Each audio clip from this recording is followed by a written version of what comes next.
Hello friends, எல்லோருக்கும் வணக்கம். Welcome to young investor channel. Actually market related newses எல்லாமே updates பண்ணிட்டு இருக்கிறோம். அது போக பார்த்தீங்கன்னா சண்டே எபிசோடில் சில இம்பார்ட்டன்ட் அப்டேட்ஸ் எல்லாமே டிஸ்கஸ் பண்ணுவோம். ஸோ ஃபஸ்ட்டு பார்த்தீங்கன்னா கமெண்ட்ஸ்லேயும் சில டவுட்ஸ் கேட்டிருந்தீங்க. உங்களுக்கு சில நான் சொன்ன அப்டேட்ஸ் வந்து பார்த்தீங்கன்னா கன்ஃபியூஸ் ஆகிருக்குது. ஃபஸ்ட்டு வந்து பார்த்தீங்கன்னா அந்த ஆர்விஎன்எல் வந்து நம்ம ஸ்டார்டிங்லேருந்து டிஸ்கஸ் பண்ணிட்டு இருக்கிறோம். நான் அப்போதே சொல்லிட்டு இருக்கிறேன், அந்த ஆர்விஎன்எல் வந்து வேல்யூஷன் கொஞ்சம் அதிகமாக இருக்குது. இது வந்து பார்த்தீங்கன்னா ஒரு ஆப்பர்ச்சுனிட்டி ஜோனுக்கு உள்ளே வரல. நான் வந்து கான்சன்ட்ரேஷன் பண்ணேங்கிறது எப்படி சொன்னேன்னா, அது வந்து என்னோடய வாட்ச் லிஸ்ட்டில் இருக்குது தவிர ஸ்டில் நான் அதில் வந்து இன்னும் என்ட்ரியே கொடுக்கல. ஒருத்தர் கேட்டிருக்காரு, இவர் வந்து 320 330 வரும்போது வேல்யூஷன் ஹை நான் வாங்க மாட்டேன்னு சொல்லிட்டு 280 வந்தால் வாங்குவேன் அப்படின்னு சொன்னார் அப்படின்னு சொல்கிறீங்க. ஆக்சுவலி அது வந்து 400 வரும்போதே டிஸ்கஸ் பண்ணியிருந்தேன். 600லேருந்து 400 வந்துச்சு. அப்போவும் சொன்னீங்க, நான் அப்போவும் வேல்யூஷன் ஹைன்னு சொல்லும்போது என்ன ப்ரோ இவ்வளோ இறங்கின பிறகு வேல்யூஷன் ஹை அப்படின்னு சொல்கிறீங்கன்னு சொன்னீங்க. பி ரேஷியோ வச்சு கம்பேர் பண்ணி சொன்னேன். அடுத்து பார்த்தீங்கன்னா 330 ரூபா சம்திங் வந்து அப்பவும் பார்க்கும்போதும் வேல்யூஷன் ஹையாக தான் இருக்குது. 400 இருக்கும்போது வேல்யூஷன் 60க்கு மேலே இருக்குது பி ரேஷியோ. இன்னும் பார்த்தீங்கன்னா நான் அதில் வந்து கன்சிடர் பண்ணலாம், வேல்யூஷன் ஹையாக தான் இருக்குது. ஆப்பர்ச்சுனிட்டி ஜோன் வரும்போது தான் பார்த்தீங்கன்னா அதில் பார்க்க முடியும். பட் நிறைய பேர் என்ன எக்ஸ்பெக்ட் பண்ணுறீங்கன்னா, அது 320 ரூபா வந்துச்சு, அப்போ வாங்கியிருந்தா கூட இப்போ வந்து பார்த்தீங்கன்னா 400லாம் தாண்டி போயிருக்கு.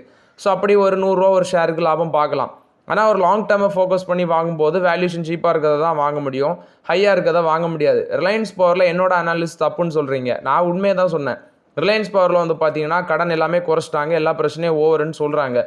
பட் இருந்தாலும் சில கேசஸ் அவங்க மேலே பெண்டிங் இருக்குது. அதுதான் எனக்கு ஒரு பயமாக இருக்கே தவிர, மற்றபடி ரிலையன்ஸ் பவரில் அவங்க சொல்கிற அப்டேட்டை தான் நான் அவங்கள்ட்ட ஷேர் பண்ணியிருக்கிறேன். கம்பெனி கடனை குறைச்சிட்டான்னு சொல்கிறாங்க. பட் சில பிரச்சனைகள், பழைய பிரச்சனைகள் இருக்குது தவிர மேறபடி அந்த கம்பெனியில் எந்த பிரச்சனையும் இல்லை.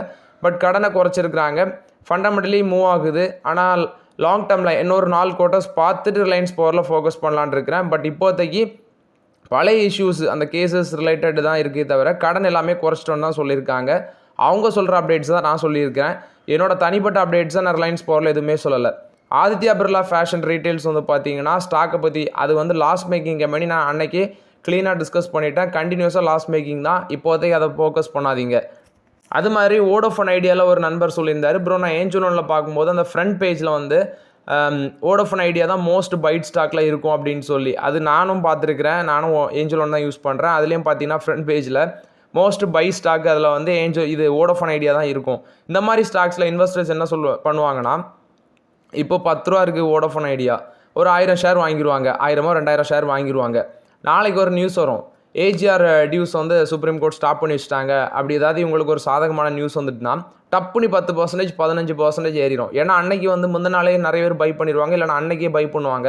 வால்யூம் பேஸில் 10% ஏறினாலும் ஒரு ஸ்டாக்குக்கு 1 ரூபா வச்சு பார்த்தாலும் பார்த்தீங்கன்னா 10,000 ஸ்டாக் வாங்கிட்டு உடனே எக்ஸிட் பண்ணாங்கன்னா கிட்டத்தட்ட அவங்களுக்கு சம் பர்சன்டேஜ் வந்து ப்ராஃபிட் கிடச்சிரும். ஸோ அந்த மாதிரி தான் பார்த்தீங்கன்னா இன்வெஸ்டர்ஸ் இந்த மாதிரி ஸ்டாக்லாம் யூஸ் பண்ணுவாங்க. பட் லாங் டேர்ம் பெட்டெல்லாம் இதில் பண்ண மாட்டாங்க. ஸோ அதனால தான் பார்த்தீங்கன்னா இதெல்லாமே லாங் டேர்மை ஃபோக்கஸ் பண்ண முடியாது. ஒரு ஷார்ட் டேர்மில் இன்வெஸ்டர்ஸ் இதில் ப்ளே பண்ணுவாங்க, நியூஸ் பேசிஸில், வால்யூம் பேசிஸில். ஸோ அதை நம்பி நம்ம உள்ளே போக முடியாது இந்த பங்குகளில். ஈஸ்மே ட்ரிப்போட ரிசல்ட்ஸ் வந்திருக்கு, அதையும் டிஸ்கஸ் பண்ண சொல்லியிருந்தீங்க. ஸோ இந்த குவார்ட்டர்லேயும் பார்த்தீங்கன்னா ப்ராஃபிட் வந்து 14 கோடி பண்ணியிருக்கிறாங்க. 14 கோடி ப்ராஃபிட் பண்ணியிருக்காங்க. சேம் பீரியட் லாஸ்ட் இயரில் 15 கோடி லாஸ்ட்டில் இருந்தது. இந்த டைம் பார்த்தீங்கன்னா ப்ராஃபிட் பாதைக்கு திரும்பி இருக்குது. Q4ல் அவங்க ஒரு ஒன் டைம் எக்ஸ்பென்சஸ், அதாவது சேம் பீரியட் லாஸ்ட் இயரில் ஒரு ஒன் டைம் எக்ஸ்பென்சஸ் 72 கோடி இருந்ததுனால சேம் பீரியடில் லாஸ்ட் ஆயிருக்கு. ஆனால் இப்போ வந்து 14 கோடி ப்ராஃபிட் பண்ணியிருக்காங்க. இது போக ரெவன்யூ ஃப்ரம் ஆப்ரேஷன் இந்த குவார்ட்டரில் 15% டிக்ளைன் ஆயிருக்கு. ரெவன்யூ 15% டிக்ளைன் ஆயிருக்கு, 139 கோடியாக இருக்குது. சீக்வென்ஷியல் பேசிஸில் 7.4% டிக்ளைன் ஆயிருக்கு. அதே ஃபுல் ஃபிசிக்கல் இயரில் ப்ராஃபிட் 5% இன்க்ரீஸ் ஆயிருக்குன்னு சொல்லியிருக்காங்க. ரெவன்யூ ஒரு மார்ஜினலி டிக்ளைன் ஆயிருக்கு. எபிட்டா 70% விழுந்திருக்கு. எபிட்டா மார்ஜினும் 12.1% குறைஞ்சிருக்கு இந்த குவார்ட்டரில். டிக்கெட்டிங் பிஸ்னஸ் வந்து பார்த்தீங்கன்னா அவங்களுக்கு ஒரு பிக்கஸ்ட் கான்ட்ரிபியூஷன் ஆஃப் ரெவன்யூ. அதிலே ரெவன்யூ வந்து 28% விழுந்திருக்கு. ஹோட்டல்ஸ் அண்ட் பேக்கேஜஸ் செக்மெண்ட்டில் 22% ரெவன்யூ இன்க்ரீஸ் ஆயிருக்குன்னு சொல்லியிருக்காங்க. ஸோ ஓவர்லாட்டு சர்வீசஸ் செக்மெண்ட்டில் வந்து பார்த்தீங்கன்னா 22 கோடி ரெவன்யூ ஏர்ன் பண்ணியிருக்காங்க. அது ஒரு 66% இன்க்ரீஸ் ஆயிருக்கு. ஸோ ஓவர்லாட்டு ஈஸ்மேட்ரு போஸ்ட் பண்ண ரிசல்ட்ஸ் அப்டேட்டு 14 கோடி ப்ராஃபிட் பண்ணியிருக்காங்க. ரெவன்யூவும் கீழே விழுந்திருக்கு. Q3 கம்பேர் பண்ணும்போது முந்தின குவார்ட்டரில் 34 கோடி அந்த ப்ராஃபிட், அதை கம்பேர் பண்ணி பார்த்தீங்கன்னா 59% விழுந்திருக்கு. ஸோ ரிசல்ட்ஸ் இந்த குவார்ட்டர்லையும் பேடாக தான் இருக்குது. இதெல்லாமே பார்த்தீங்கன்னா லாங் டேர்மில் நம்ம ஃபோக்கஸ் பண்ண முடியாது.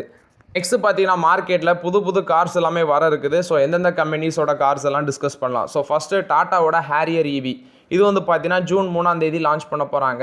ஸோ மவுண்டெயின் எல்லாம் பார்த்தீங்கன்னா கிளைம் பண்ணி அட்டம் பண்ணி பார்த்துருக்காங்க. ஸோ ஜூன் 3ஆம் தேதி இந்த Tata Harrier EV electric SUV வந்து பார்த்தீங்கன்னா வர இருக்குது, லான்ச் பண்ணுறாங்க. ஸோ அதுக்கு முன்னாடி பார்த்தீங்கன்னா அந்த மவுண்டெயின்லாம் கிளைம் பண்ணி அதை ஒரு அட்டம் பண்ணி பார்த்துருக்காங்க. நெக்ஸ்ட் கார் இது டாடா ஹேரியர் EVயோட ப்ரைஸ்ன்னு பார்த்தீங்கன்னா 24 lakh to 30 lakhs வரைக்கும் ஃபிக்ஸ் பண்ணியிருக்காங்க. இது வந்து EV காரில் வருது. அடுத்து MG சைபர்ஸ்டர் அப்படிங்கிற ஒரு காரு, இதுவும் ஜூனில் தான் மார்க்கெட்டுக்கு வர இருக்குது. MG மோட்டார்ஸ் பார்த்தீங்கன்னா லான்ச் பண்ணுறாங்க. ஸோ இதில் வந்து பார்த்தீங்கன்னா இதோட ப்ரைஸ் ரேஞ்ச் வந்து 60 லட்சத்துலேருந்து 80 லட்சம் வரைக்கும் ப்ரைஸ் ஃபிக்ஸ் பண்ணியிருக்காங்க, X showroom price.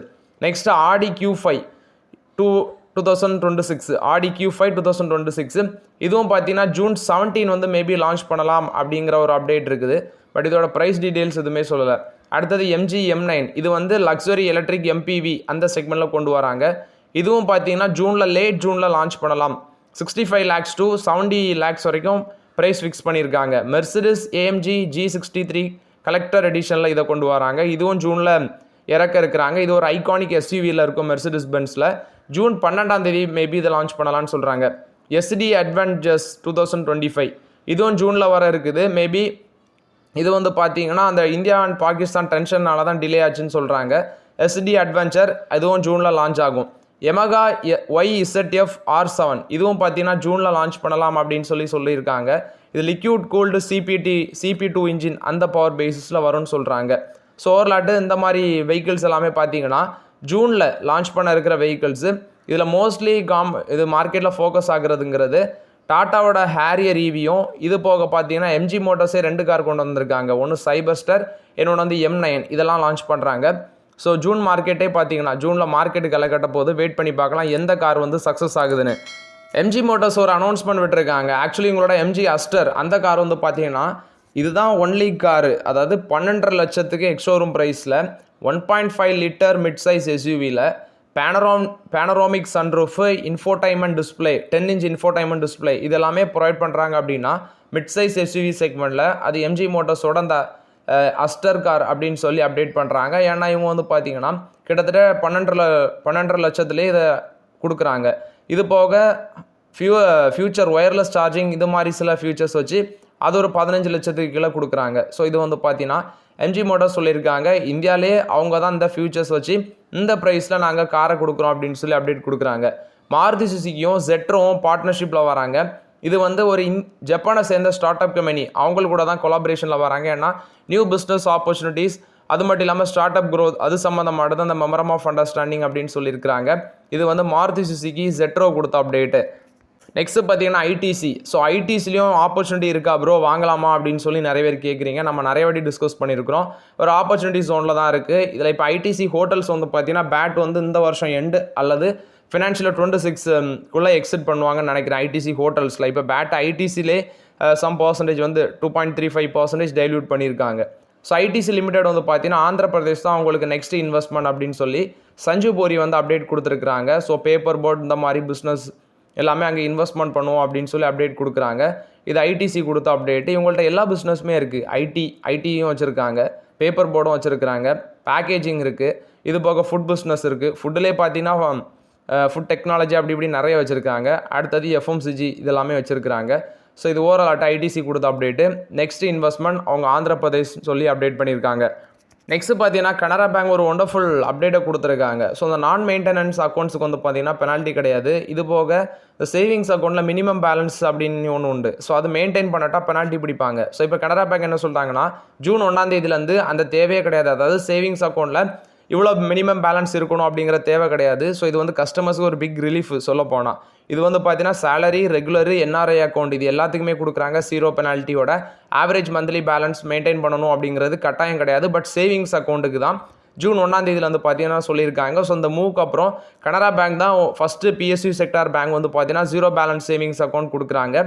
Without penalty account இது மினிமம் பேலன்ஸ் மெயின்டைன் பண்ணட்டாலும் வித்தவுட் பெனால்ட்டி ப்ரொவைட் பண்ணுறாங்க. இது கனரா பேங்க் கொடுத்த ஓவரால் அப்டேட்ஸு. அதானி குழுமம் நெக்ஸ்ட் 5 இயர்ஸில் $15 to $20 billion வந்து ஆனுவல் கேபிட்டல் எக்ஸ்பெண்டிச்சருக்கு நாங்கள் ஸ்பெண்ட் பண்ணுவோம் அப்படின்னு சொல்லி அதானி குழுமம் தரப்பில் வந்து அப்டேட் கொடுக்குறாங்க. நெக்ஸ்ட் பார்த்தீங்கன்னா கோல் இந்தியா கொடுத்த அப்டேட். இந்த டிராஃப்ட் ரெட் ஹேரிங் ப்ராஸ்பெக்ட்ஸ் அவங்களோட 2 சப்சிடரிஸ்க்குமே ஃபைல் பண்ண போகிறதாட்டு சொல்லியிருக்காங்க. ஃபஸ்ட்டு பார்த்தீங்கன்னா பாரத் கோக்கிங் கோலுக்கு ஃபைல் பண்ணுறாங்க. ஸோ அதுக்கு வந்து 46.57 crore ஷேர் வந்து ஆஃபர் ஃபார் சேலில் ஆஃப்லோட் பண்ணுறாங்க. ஸோ இப்போ வந்து பாரத் கோக்கிங் கோல் அவங்களோட சப்சிடரி அதுக்கு வந்து பார்த்தீங்கன்னா அந்த பேப்பர்ஸ் எல்லாமே ஃபைல் பண்ணியிருக்காங்க. ஸோ இது முடிஞ்சதுக்கு ஒரு வாரத்தில் பார்த்தீங்கன்னா Bharat central mine planning and design institute limited இது அவங்களோட இன்னொரு சப்சிடரியாக இருக்குது. அதில் வந்து 7.14 crore ஷேர் வந்து ஆஃபர் ஃபார் சேலில் டைல்யூட் பண்ணுவாங்க அப்படின்னு சொல்லியிருக்காங்க. ஸோ 2 கம்பெனிஸுமே அப்ரூவல் ஆகுது, இந்த ஐபிஓ அந்த பேப்பர்ஸ் எல்லாமே அப்ரூவல் ஆகுது அப்படின்னா போத் பிஎஸ்சி அண்ட் என்எஸ்சியில் லிஸ்ட் பண்ணுவோம் அப்படின்னு சொல்லி அப்டேட் கொடுத்துருக்காங்க. இது கோல் இந்தியாவோட 2 சப்சிடரி வந்து பார்த்தீங்கன்னா மார்க்கெட்டில் ஐபிஓ மூலம் மட்டும் லிஸ்ட் ஆக போகிறதுன்னு சொல்லிட்டாங்க. இது ஆயில் கம்பெனிஸ் என்ன சொல்கிறாங்கன்னா கமர்ஷியல் எல்பிஜி ப்ரைஸஸ் வந்து 24 ரூபா நாங்கள் கட் பண்ணுறோம், ஜூன் 1ஆம் தேதியிலேருந்து எஃபெக்டிவ் வருது. இது கமர்ஷியலுக்கான எல்பிஜி சிலிண்டர், எல்லாரும் வீட்டுக்கு தேவைக்குள்ள நம்பிடாதீங்க. ஆக்சுவலி இது வந்து பார்த்தீங்கன்னா கமர்ஷியல், அதாவது கடைகளுக்கெல்லாம் எடுப்பாங்கல்ல அந்த சிலிண்டருக்கு வந்து 24 ரூபா கம்மி பண்ணுறாங்க ஆயில் மார்க்கெட்டிங் கம்பெனிஸு. இது போக யூஎஸ் வந்து பார்த்தீங்கன்னா இந்த ஏர்பிளைன் அண்ட் செமிகண்டக்டர் டெக்னாலஜி சைனாக்கு எக்ஸ்போர்ட் பண்ணுறதை இப்போதைக்கு பாஸ் பண்ணுறோம் அப்படின்னு சொல்லி யூஎஸ் தரப்பில் வந்து விளக்கம் கொடுத்துருக்காங்க. இந்தியன் ஆயில் வந்து இந்தியாவிலே லார்ஜஸ்ட் க்ரீன் ஹைட்ரஜன் பிளான்ட் வந்து பானிபட்டில் 2027 நாங்கள் பண்ணிடுவோம்னு சொல்லியிருக்காங்க. ஸோ இது மூலம் மட்டும் 10,000 tons per annum green hydrogen generation வந்து இந்த யூனிட்லேருந்து எடுக்கலாம், அந்த பானிபட் ரிஃபைனரி அண்ட் பெட்ரோகெமிக்கல் காம்ப்ளெக்ஸ்லேருந்துன்னு சொல்கிறாங்க. ஸோ 2027 டிசம்பருக்குள்ளே நாங்கள் இதை செட்டப் பண்ணிடுவோம் அப்படின்னு சொல்லி இந்தியன் ஆயில் கார்பரேஷன் தரப்பில் வந்து அப்டேட் கொடுக்குறாங்க. அதானி எனர்ஜி வந்து ஸ்டேக் சேல் மூலமாட்டு ஒரு $502 மில்லியன் வந்து ரைஸ் பண்ண போகிறாங்க. கிட்டத்தட்ட 4,300 கோடி கிட்ட வரும். இது பார்த்தீங்கன்னா அதானி எனர்ஜி கொடுத்த அப்டேட்டு. நெக்ஸ்ட் சமவர்தனா மதர்சன் வந்து ஏரோஸ்பேஸ் அந்த செமிகண்டக்டர் எக்யூப்மெண்ட் சப்ளை செயின் இதை வந்து எக்ஸ்பென்ஷன் பண்ணுறாங்க. ஸோ 5 times பார்த்தீங்கன்னா இயர் வந்து எக்ஸ்பெண்ட் பண்ணுவோம் அப்படின்னு சொல்லி அப்டேட் கொடுக்குறாங்க. அவங்களோட ஏரோஸ்பேஸ் செக்மெண்ட்டும் செமிகண்டக்டர் எக்யூப்மெண்ட் இதை வந்து எக்ஸ்பேண்ட் பண்ணுறோம் அப்படின்னு சொல்லி சமவர்தனா மதர்சன் தரப்பில் வந்து அப்டேட் கொடுக்குறாங்க. அதானி போர்ட்ஸ் வந்து ரீசெண்டாக பாண்ட் இஷ்யூ பண்ணாங்க 5,000 கோடி. ஸோ அதில் வந்து பார்த்தீங்கன்னா எல்ஐசி ஃபுல்லாக சப்ஸ்கிரைப் பண்ணாங்க. இப்போ மறுபடியும் $1 பில்லியன் நாங்கள் ரைஸ் பண்ண போகிறோம்னு சொல்லி அதானி போர்ட்ஸ் தரப்பில் வந்து விளக்கம் கொடுக்குறாங்க. அடுத்து கோட்டக் மஹிந்திரா பேங்கோட டெப்யூட்டி எம்டியாக இருக்கிற சாந்தி ஏகாம்பரம் வந்து பார்த்தீங்கன்னா ஸ்டெப் டவுன் ஆகுறாங்க அக்டோபர் 31ஆம் தேதியிலேருந்து. இது வந்து கோட்டக் மஹிந்திரா பேங்க் கொடுத்த அப்டேட்டு. அமர்ராஜா பேட்டரிஸ் வந்து பார்த்தீங்கன்னா லித்தியம் அயன் செல் பிளான்ட் வந்து ஒன்று போட்டுட்ருக்காங்க. ஸோ அது வந்து ஓவர் த இன்வெஸ்ட்மெண்ட் கிட்டத்தட்ட பயங்கரமாக இன்வெஸ்ட்மெண்ட் பண்ணி போட்டுட்ருக்காங்க. ஸோ அந்த ஜிகா ஃபேக்ட்ரி வந்து பார்த்தீங்கன்னா ஃபினான்ஷியல் 27 தான் ஆக்சுவலி ஃபஸ்ட்டு ஃபினான்ஷியல் 26 வந்து ஃபஸ்ட்டு ப்ரொடக்ஷன் ஆஃப் செல்ஸ் வந்து நாங்கள் ஸ்டார்ட் பண்ணிடுவோம் அப்படின்னு சொல்லியிருந்தாங்க. பட் இப்போ அது வந்து டிலே ஆகும், ஃபினான்ஷியல் 27 வரைக்கும் போகலாம் அப்படின்னு சொல்லி அப்டேட் கொடுக்குறாங்க. இது வந்து நிக்கல் மேக்னஸ் கோபால்ட்டு கிட்டத்தட்ட கெப்பாசிட்டி 4 gigawatt per hour அந்த ரேஞ்சில் வச்சு போடுறாங்க, லித்தியம் அயான் பாஸ்பேட்டு இதெல்லாமே. ஸோ கிட்டத்தட்ட அதோட இன்வெஸ்ட்மெண்ட்டே 9,500 கோடி கிட்ட வருது. ஸோ பட் டிலே ஆகும்னு சொல்கிறாங்க. ஃபினான்ஷியல் 26 ஸ்டார்ட் ஆக இருந்தது, ஃபினான்ஷியல் 27 மாறுது. ஸோ இது அமர்ராஜா பேட்டரிஸ் கொடுத்த அப்டேட்டு. ஸோ ஓகே ஃப்ரெண்ட்ஸ், இந்த வீடியோவில் சில இம்பார்ட்டன்ட் அப்டேட்ஸ் எல்லாமே டிஸ்கஸ் பண்ணோம். அந்த வீடியோ உங்களுக்கு பயனுள்ளதாக இருந்துச்சுன்னா லைக் பண்ணுங்கள், சப்ஸ்கிரைப் பண்ணுங்கள், கமெண்ட் பண்ணுங்கள். Okay friends, thank you.